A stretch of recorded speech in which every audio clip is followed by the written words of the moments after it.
आज नया chapter start होगा, ठीक है। क्या नाम है नया चैप्टर का मालूम है? नहीं,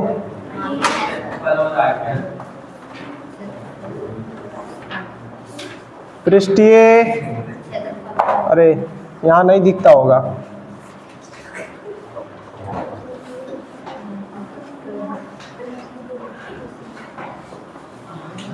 पृष्ठीय क्षेत्रफल, रे ध्यान दोगे इधर,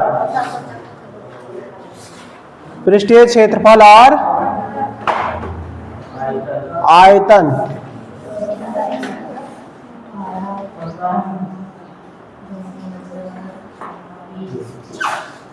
देख लीजिए इसको इंग्लिश में क्या कहते हैं,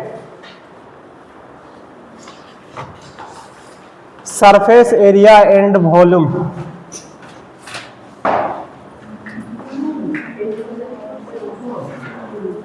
सरफेस एरिया एंड वॉल्यूम। अगर बेसिक कॉन्सेप्ट समझ जाएगा पूरा चैप्टर समझ जाएगा, बेसिक कॉन्सेप्ट नहीं समझेगा चैप्टर नहीं समझेगा। तुम इधर से देखो, उस साइड से, हाँ उधर चलो और चलो। चलिए क्या है वो समझिएगा, पृष्ठीय क्षेत्रफल और आयतन। तो सबसे पहले आपको समझना पड़ेगा कि सर पृष्ठीय क्षेत्रफल हम लोग किसे कहते हैं और आयतन का मतलब क्या होता है, उसके बारे में समझिए। इस चैप्टर का नाम है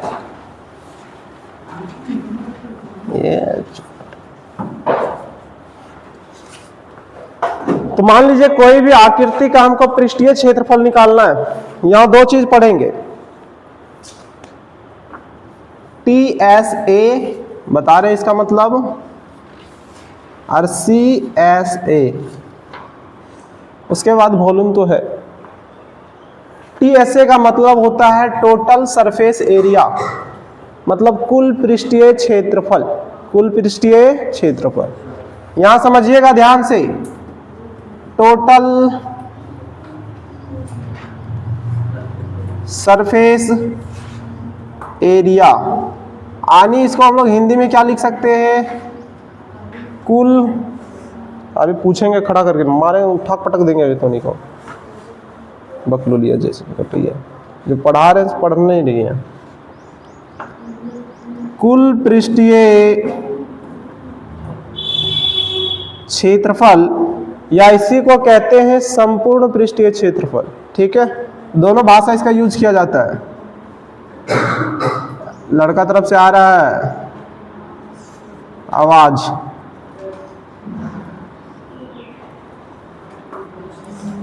दो भाषा बोला जाता है, कुल पृष्ठीय क्षेत्रफल और संपूर्ण पृष्ठीय क्षेत्रफल। लेकिन ये जो है CSA, इसको बोलते हैं कर्व्ड सरफेस एरिया। इसका मतलब होता है वक्र पृष्ठीय क्षेत्रफल या तो पार्श्व पृष्ठीय क्षेत्रफल। इसका हिंदी होता है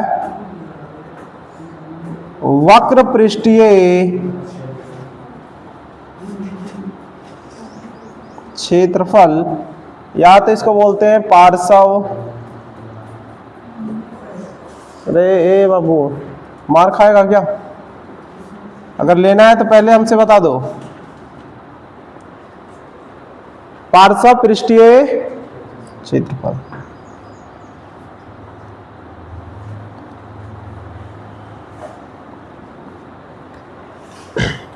अब ये क्या है सर, कुल सरफेस एरिया, वक्र या तो पार्श्व पृष्ठीय क्षेत्रफल, ये क्या होता है इसके बारे में समझाइए। तो मान लीजिए कि हम एक कोई सीट लेते हैं, जैसे देख लीजिए ये घनावाकार एक डिब्बा है, क्या है घनावाकार डिब्बा, ये घनाभ है, इसमें तीनों चीज उपस्थित है, लंबाई चौड़ाई और ऊंचाई, ठीक है। तो यदि हम इसका कुल पृष्ठीय क्षेत्रफल निकालना चाहें तो पृष्ठ का मतलब होता है सतह, पृष्ठ का मतलब क्या होता है सतह। तो कुल पृष्ठीय क्षेत्रफल कहने का मतलब पहले इधर का क्षेत्रफल, फिर इसका क्षेत्रफल, इसका क्षेत्रफल, इसका क्षेत्रफल, चारों तरफ हो गया, फिर इसका क्षेत्रफल और इसका क्षेत्रफल। यानी सभी को जोड़ देंगे, सभी का निकाल करके, तो आ जाएगा TSA, टोटल सरफेस एरिया, या तो उसको कहते हैं हिंदी में कुल पृष्ठीय क्षेत्रफल या तो संपूर्ण पृष्ठीय क्षेत्रफल। लेकिन यदि इसी का कहे कि कर्व सरफेस एरिया निकालिए, ठीक है, वक्र पृष्ठीय क्षेत्रफल या तो पार्श्व पृष्ठीय क्षेत्रफल, तो पार्श्व का मतलब होता है खुला हुआ। क्या होता है? खुला हुआ। जैसे इसको निकाल दिए हम लोग, तो देखो कितना साइड से खुल गया, एक ये साइड से खुला, एक ये साइड से खुल गया ना। तो पार्श्व पृष्ठीय क्षेत्रफल का मतलब होता है केवल ये चारों साइड का क्षेत्रफल, ये खुला हुआ भाग का क्षेत्रफल नहीं ऐड करेंगे इसमें। समझ में आ गया? कोई दिक्कत? अब हम बेलनाकार आकृति बना के आपको समझाते हैं कि बेलनाकार आकृति में क्या होता है TSA और CSA। देख लीजिए, ये क्या है? आयताकार कागज का टुकड़ा है ना। ये क्या है? आयताकार कागज का टुकड़ा है कि नहीं। इसको हम थोड़ा सा फोल्ड कर देते हैं ऐसे करके, तो ये क्या बन गया? अब रोटी बेलने वाला बेलन के बारे में नहीं समझना, ठीक है। बेलन यहाँ इस टाइप का होता है, देखो बेलनाकार बन गया ना। तो बेलनाकार कहने का मतलब क्या है? अगर इसका कुल पृष्ठीय क्षेत्रफल हम लोग निकालते तो यहाँ एक वृत्त लगाना पड़ता, वृत्त लगाना पड़ेगा ना। एक कहाँ वृत्त लगाना पड़ेगा? एक यहाँ, तो 2 वृत्त लगेगा, तब कुल पृष्ठीय क्षेत्रफल क्या आएगा वो समझिए। सबसे पहले बेलन के ये चारों तरफ का पृष्ठ का क्षेत्रफल जहाँ तक हम लोग छू सकते हैं, ठीक है। प्लस में एक वृत्त का क्षेत्रफल, यहाँ भी एक वृत्त का क्षेत्रफल, तो कितने वृत्त का क्षेत्रफल ऐड करना पड़ता है इसमें? 2 वृत्त का क्षेत्रफल ऐड करना पड़ता। हम तुम लोग को समझाएंगे कि बेलन का TSA और CSA कैसे निकाला जाता है, फिर इसका वॉल्यूम आयतन भी, आयतन के बारे में भी बताए थे ना। तो अब इसका बेसिक कॉन्सेप्ट हम डिस्कस करते हैं। सबसे पहले चैप्टर के नाम के बारे में डिस्कस किए। अब एक चीज रहा आयतन। आयतन को इंग्लिश में वॉल्यूम कहते हैं। आयतन क्या होता है वो समझिए। जैसे ये हम एक डब्बा बना दिए, डब्बा टाइप से है ना, यहाँ नीचे साइड एक वृत्त लगा दे तो इसमें हम लोग सामान भर सकते हैं। तो आयतन का मतलब होता है कुल मिलाकर के कि इस डब्बा में कितना सामान आएगा, मतलब कितना सामान लेगा, वो कौन बताता है? आयतन। कौन बताता है? आयतन। या तो फिर धारिता कहेगा। आयतन को दूसरे भाषा में क्या कहता है? धारिता। तो तुम लोग टेंशन नहीं लेगा, आयतन या तो धारिता दोनों एक ही होता है, ठीक है। कोई दिक्कत? मतलब इसमें कितना सामान लेगा वही आयतन बताएगा। किसी को दिक्कत क्या? नहीं होना चाहिए। चलिए अब इसका हम बेसिक कॉन्सेप्ट लिखते हैं कि बेसिक चीज में क्या क्या है, उसके बारे में डिस्कस करते हैं। इतना तो समझ गए आप लोग? चलिए अब इसको हटा देते हैं अब इसको, ठीक है। नहीं, आप लोग लिखना चाहेंगे इसको क्या? बाद में लिख लीजिएगा।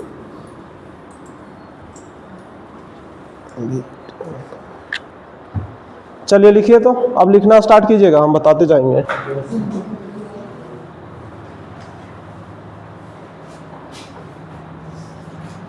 बेसिक कॉन्सेप्ट ऑफ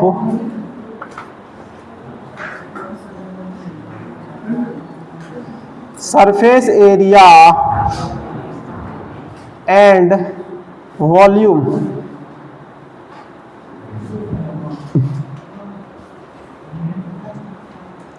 देखिए इसका बेसिक चीज हम बता रहे, तो समझिए। बाबू समझो ध्यान से। सबसे पहला इसमें लेंगे हम आयत का, तो जानते हैं आयत का, जानते हैं ना। आयत वर्ग का क्षेत्रफल जानते हैं आप लोग? नहीं जानते हैं तो आयत से स्टार्ट करते हैं। ध्यान दीजिए, आप लोग को एक चीज देखिए, वृत्त से संबंधित क्षेत्रफल में भी बताए थे, यहां भी बता दे रहे हैं। यदि हम लोग परिमाप का बात करते हैं तो चारों तरफ का क्या होता है? लंबाई। क्षेत्रफल का बात करते हैं तो लंबाई गुने क्या होता है? तो क्षेत्रफल किसी भी आकृति का हो, समझिए, क्षेत्रफल किसी भी आकृति का, यानी एरिया आप किसी भी आकृति का निकालिएगा तो वो क्या होता है? ऑलवेज लंबाई गुने चौड़ाई होती है। लेंथ इंटू ब्रेथ, ठीक है। L इंटू बी होता है, इस बात को ध्यान में रखोगे। दूसरा समझिए, आपको इस चैप्टर में आयतन पढ़ना है तो आयतन के बारे में भी बताए हैं, जिसको हम लोग वॉल्यूम कहते हैं। कि बाबू लंबाई गुने चौड़ाई और गुने क्या होता है, ऊंचाई होता है। एक बात और समझिएगा, क्या वो समझिए, हम लोग इसको और एक तरीके से लिख सकते हैं। लंबाई गुने चौड़ाई को क्या लिख सकते हैं, क्षेत्रफल। लंबाई गुने चौड़ाई का मतलब क्या होता है, क्षेत्रफल। तो वो किसका क्षेत्रफल, आधार का, मतलब नीचे के साइड का। किसका क्षेत्रफल, नीचे, आधार का क्षेत्रफल। तो देखिए हम यहाँ इसके जगह पर लिख सकते हैं आधार का क्षेत्रफल गुने क्या लिख सकते हैं, ऊंचाई। क्या लिख सकते हैं, आधार का क्षेत्रफल गुने ऊंचाई। आप देखिए इसका हम लोग थोड़ा सा चल रहे, या तो आयत के ऊपर बात कर रहे हैं। आयत को क्या कहते हैं हम लोग इंग्लिश में, रेक्टेंगल। क्या कहते हैं, रेक्टेंगल। ठीक, समझिए।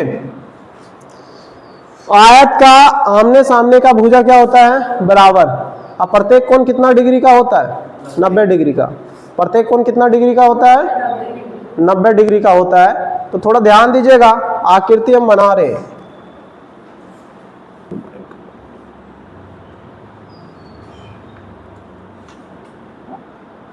ए बी सी डी। अभी सुन लीजिए इधर, हम मानते हैं कि ABCD एक आयत है, तो आयत का कंडीशन क्या होता है कि सर ये सन्मुख भुजाएं बराबर होती है। सन्मुख भुजाएं क्या होती है, बराबर होती है।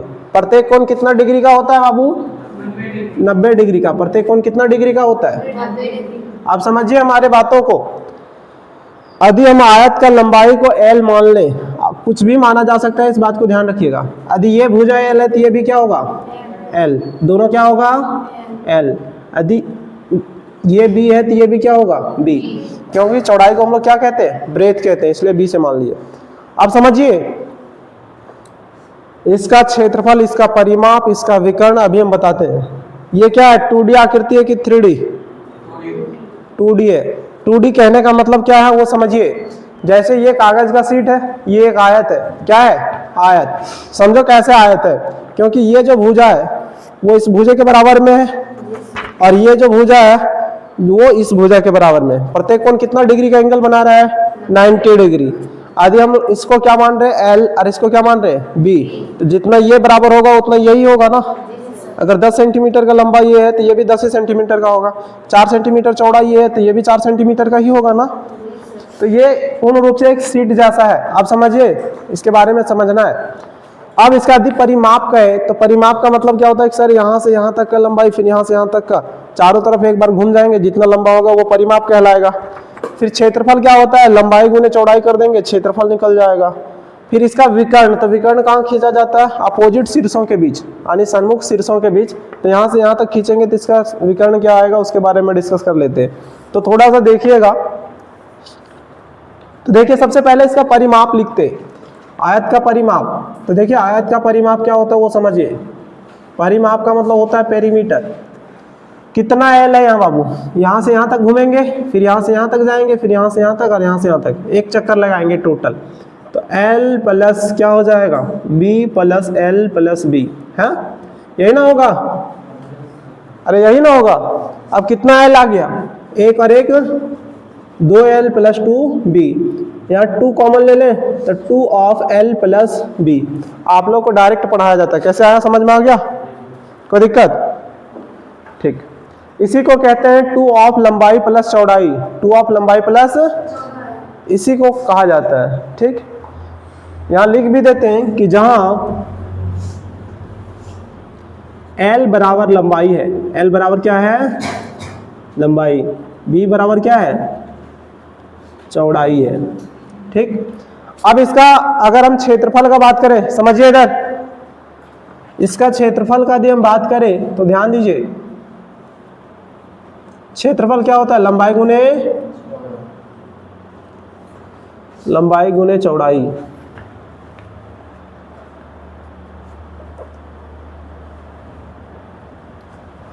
यानी लंबाई को हम लोग L से सूचित करते हैं और चौड़ाई को किससे सूचित करते हैं, B से। इसीलिए आयत का क्षेत्रफल क्या हो गया, कभी कभी क्षेत्रफल को A भी लिखता है तो लिख दिए हम, ठीक है। ARE एरिया, लंबाई गुने क्या हो गया, चौड़ाई। तीसरा नंबर देखिएगा इसका विकर्ण, विकर्ण की लंबाई। विकर्ण किसको कहते हैं बाबू, देखो ये अपोजिट शीर्ष है, इसको मिला दे ऐसे, मतलब इसको हम लोग विकर्ण कहते हैं, डायगोनल।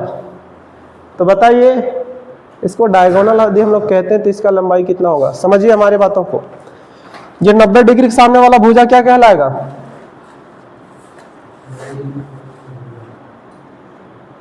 जानते हैं या नहीं जानते? यहाँ देखिए सबसे पहले जैसे विकर्ण खींचे, चलिए समझिए, जैसे विकर्ण खींचे कितने, क्या त्रिभुज में विभाजित हो गया, दो त्रिभुज में।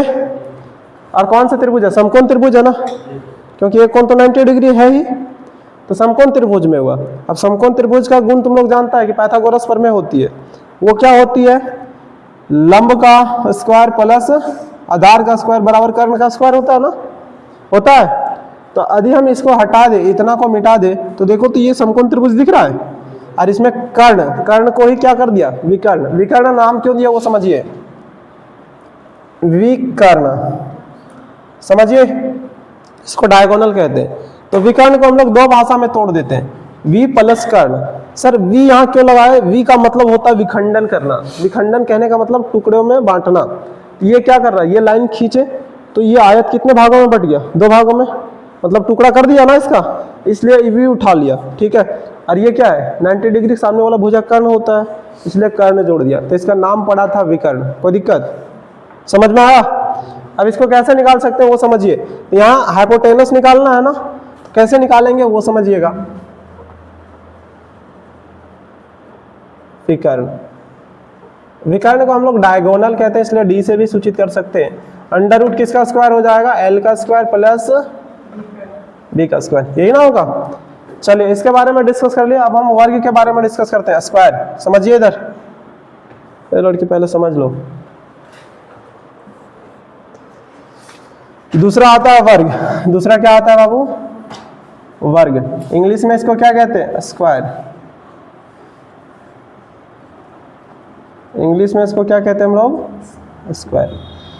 वर्ग किसे कहते हैं, तो सर वैसे चतुर्भुज जिसका चारों भुजा और चारों कोण आपस में क्या होते हैं, बराबर होते हैं, ठीक। और प्रत्येक कोण कितने डिग्री, 90 डिग्री, तभी तो है। देखिए सबसे पहले इसके बारे में हम डिस्कस करते हैं, उसके बारे में समझिए। मान लीजिए कि एक ये वर्ग है,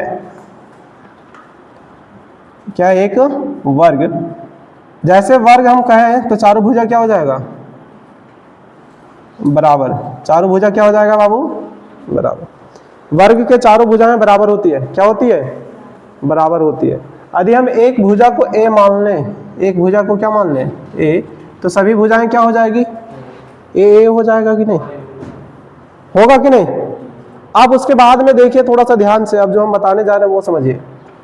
तो इसका पहला फार्मूला होगा परिमाप, क्या होगा, परिमाप। कितना ए होगा, तो देखिए सभी को जोड़ते हैं, 1 2 3 4, कितना ए होता है, 4। इसी को कहा जाता है 4 गुने भुजा, 4 गुने भुजा, 4 इंटू ए। और इसी को हम लोग ए बराबर क्या मान रहे हैं यहाँ, भुजा, क्योंकि ये भुजा ही है ना, तो इसी को बोला जाता है 4 गुने भुजा, 4 गुने भुजा। अब समझिए, यदि इसका क्षेत्रफल का बात करेंगे तो क्षेत्रफल कितना आएगा, बता सकता है, आयत का क्षेत्रफल कितना आएगा, बोलो बादल। यहाँ बताएं क्षेत्रफल का मतलब क्या होता है, लंबाई गुने चौड़ाई। तो इसका दोनों चीज बराबर है, लंबाई भी बराबर है, चौड़ाई भी क्या है, बराबर है कि नहीं। तो देखिए यदि इसका क्षेत्रफल का हम बात कर ले तो समझिएगा ध्यान से, किसका क्षेत्रफल का बात कर रहे हैं, वर्ग का क्षेत्रफल क्या होता है, लंबाई गुने चौड़ाई होता है। तो समझिएगा ध्यान से, इसका दोनों चीज क्या है, बराबर। ए इंटू ए है ना, तो ए इंटू ए का मतलब क्या हो जाएगा, ए स्क्वायर होगा। अरे ए गुना ए स्क्वायर होता ना, अब ए स्क्वायर होता है, इसी को हम लोग क्या लिखते हैं, भुजा का स्क्वायर, क्या लिखते हैं। तो तुम लोग पढ़ा होगा कि वर्ग का क्षेत्रफल जो होता है वो भुजा का स्क्वायर होता है, ठीक है। कैसे आ रहा है, समझ में आ रहा है। आदि हम इसका विकर्ण खींच ले तो प्रत्येक कोण कितना डिग्री का होता है, 90 डिग्री का होता ही है। आदि हम ऐसे करके विकर्ण खींचे तो विकर्ण की लंबाई क्या होगी, तो विकर्ण की लंबाई यहाँ जैसे देखो एल और बी दोनों क्या है, बराबर है कि नहीं। तो यहाँ देखो दोनों क्या है, एल का स्क्वायर प्लस बी का स्क्वायर होता है। तो इसका देखिएगा यहाँ विकर्ण की लंबाई लिखा जाता है, लेकिन हम विकर्ण लिख रहे हैं, ठीक है। तो आप लोग ध्यान रखिएगा, अंडर रूट ए का स्क्वायर प्लस क्या होगा, ए का स्क्वायर। तो कितना ए स्क्वायर हो जाएगा, अंडर रूट 2 ए का स्क्वायर होगा। अब देखिए अंडर रूट 2 का वर्गमूल नहीं जानते हैं, लेकिन स्क्वायर से रूट कट जाएगा तो ये बाहर आ जाएगा। तो इसी को हम लोग लिखते हैं अंडर रूट 2 इंटू भुजा। अंडर रूट 2 इंटू क्या लिखते हैं, भुजा लिखते हैं। तो वर्ग का विकर्ण समझ में आ गया आप लोगों को, कोई दिक्कत नहीं होना चाहिए। आप यहाँ तक लिखेंगे, फिर आगे हम डिस्कस करते हैं।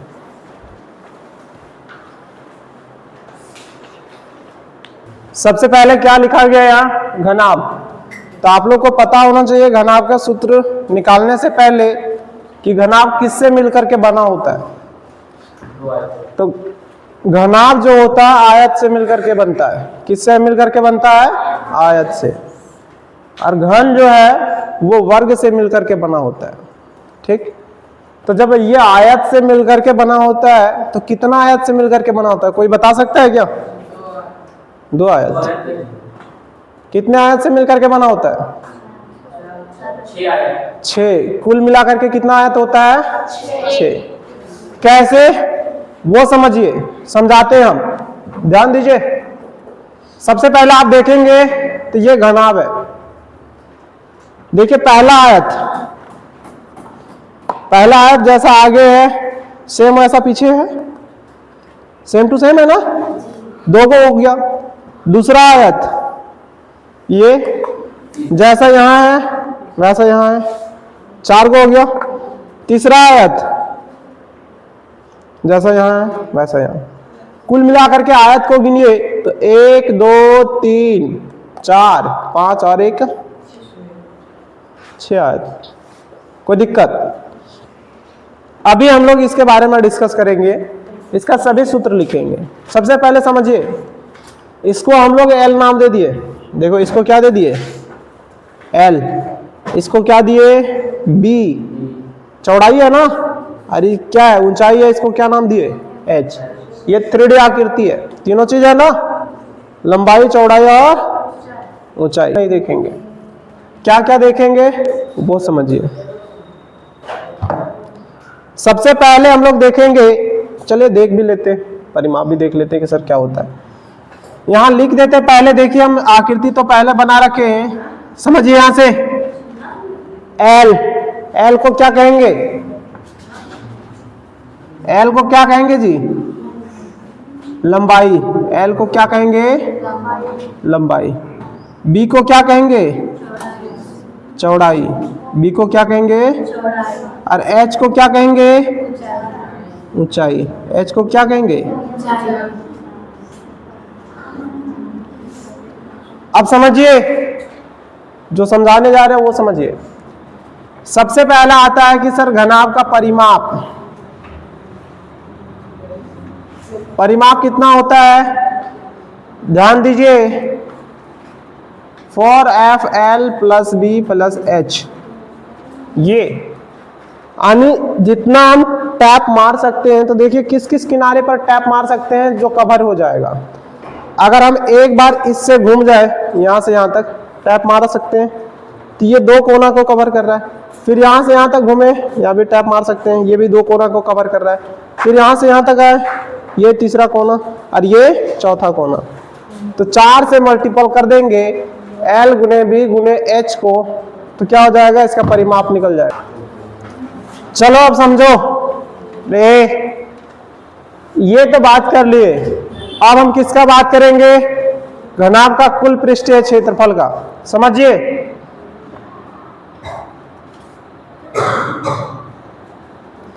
कुल कहेगा या संपूर्ण पृष्ठीय क्षेत्रफल, ठीक है, ध्यान रखिएगा। समझने का प्रयास कीजिएगा, हम यहां समझा रहे हैं। देख लीजिए, एक आयत है बाहर वाला। बाहर वाला कहने का मतलब ये वाला, ये बाहर वाला है।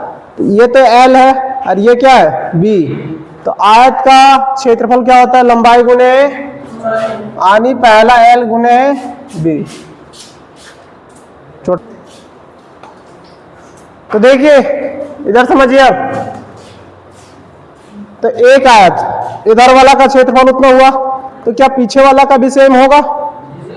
तो कितना हो गया? 2। तो क्या करें अब? L गुने B को 2 से गुना कर देंगे तो निकल जाएगा, निकल जाएगा ना।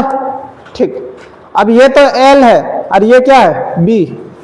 अब इस आयत का बात कर रहे हैं तो क्या हो जाएगा? जोड़ते भी जाए, जोड़ते भी चल जाएंगे, ठीक है। यहां B है, ये क्या है बाबू? ये वाला देख लीजिए, ये वाला B है ना, और ये H है, क्या है? H। तो ये वाला क्षेत्र का क्षेत्रफल निकलेगा B गुने H, क्या को निकलेगा? तो 2B गुने H। क्यों? एक इसका और एक इसका। अब क्या है, यहां देखिएगा ये H है और ये क्या है? L। तो इसका क्षेत्रफल निकलेगा 2 ऑफ HL। अब इसी को हम लोग कैसे लिखते हैं वो समझिए। 2 हर जगह से कॉमन ले लेंगे, तो यहाँ 2 कॉमन लेंगे तो क्या होगा? L गुने B प्लस B गुने H प्लस H गुने L, यही होगा, ठीक है। तो कैसे लिखा जा रहा था समझ में आ गया? समझा ना? अब समझिए, जिसके बारे में हम समझाने जा रहे हैं वो समझिए। ये रहा कुल पृष्ठीय क्षेत्रफल। अब इसका वक्र पृष्ठीय क्षेत्रफल निकालना है, तो क्या करना है वक्र पृष्ठीय क्षेत्रफल में? देखो, एक ये हिस्सा उड़ गया, खाली हो गया ना। अरे कौन हिस्सा उड़ गया? ये वाला। वक्र का मतलब होता है खुला हुआ आकृति, तो दोनों खाली हो गया। तो देखिए दोनों खाली हुआ तो मतलब कौन सा क्षेत्र का क्षेत्रफल गायब करना है हमको, वो समझिए। ये तो क्या है? L और ये क्या है? H।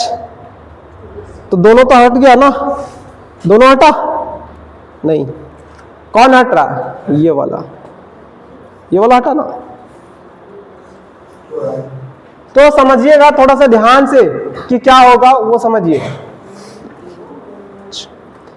तो इसका पार्श्व पृष्ठीय क्षेत्रफल लिख रहे हैं हम, वक्र पृष्ठीय क्षेत्रफल किसका है? ये घनाभ का। किसका? घनाभ का। तो देखिए वक्र पृष्ठीय क्षेत्रफल क्या होता है वो समझिएगा। हम डायरेक्ट लिख रहे हैं, अभी समझा देंगे। 2 ऑफ L प्लस B गुने का H, गुने का H, ये B है प्लस में, ठीक है। 2 ऑफ L प्लस B गुने H। अब क्या है? अब इसका आयतन के बारे में बात करेंगे। किसके बारे में बात करेंगे? आयतन के बारे में। आने कुल मिलाकर के इसको उड़ा दिया गया, 2 को गायब हुआ था ना, तो उसको क्या किया गया? इसको नहीं उड़ाया गया है, इसको हम लिख देते हैं अच्छा, इसको खत्म कर दिया गया, यानी खोल दिया गया ऊपर से, ठीक है। तो देखिए यहाँ 2HL और यहाँ क्या है? L, HL है कि नहीं? तो देखिए यहाँ कैसे कॉमन लिया वो भी समझा देते हैं। देखिए 2 यहाँ 2 यहाँ, 2 कॉमन ले लिए। यहाँ क्या है? H, यहाँ भी H, H इधर बाहर कॉमन लेते हैं। यहाँ क्या बच गया? L प्लस में यहाँ क्या बचा? B, यही है। अब देखिए इसका आयतन की बात करेंगे हम। किसका बात करेंगे? आयतन। समझिए इसका आयतन क्या होता है वो समझो। आयतन में बताए आधार का क्षेत्रफल गुने ऊंचाई होता है। तो आधार में कौन है? ये वाला है ना, यानी L गुने B। और क्या है ऊंचाई इसका? H। तो ये इसका आयतन हो गया। ये इसका क्या हो गया? आयतन हो गया। किसी को दिक्कत नहीं होनी चाहिए। सेम देखिए,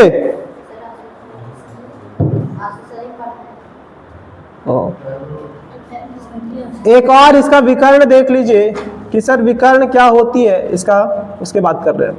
तो विकर्ण में ये तीनों का स्क्वायर आता है, L का स्क्वायर प्लस B का स्क्वायर प्लस H का स्क्वायर। चलिए ठीक है, तो आज हम लोग यहीं तक रखते हैं। कल हम लोग घन के बारे में देखेंगे। कोई दिक्कत? तो आज यहीं तक लिख लीजिए।